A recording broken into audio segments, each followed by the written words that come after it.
So in order to make the utensil, and you could use a variety of things around your house. Here I have a marker that my daughter's had let dry out, and I just pulled it apart. You could use a syringe.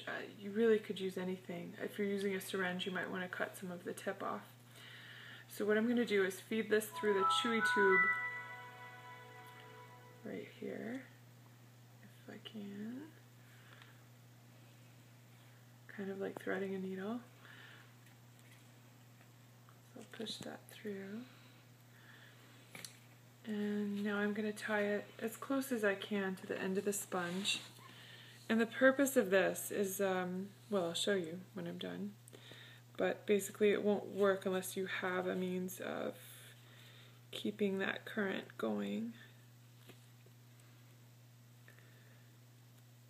And using your body's electricity.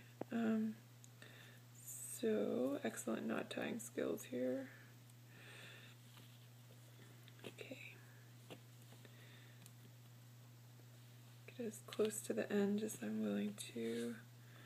Wrap it around a little bit more. Alright, I'm ready to pull this through. Pull it pretty tight. I did break it off earlier, so you want to be careful not to do that. It's kind of a mess to get that out of there. Okay, so there we go.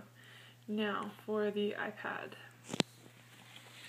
Notice when I touch this without touching the wire, nothing happens.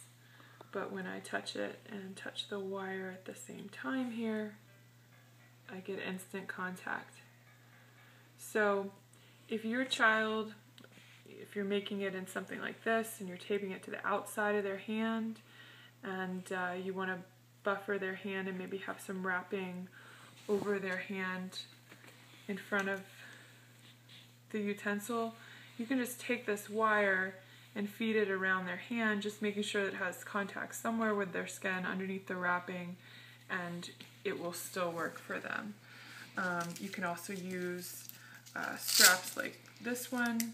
This is a weighted strap. I've actually got it upside down, but you could maybe tuck it in.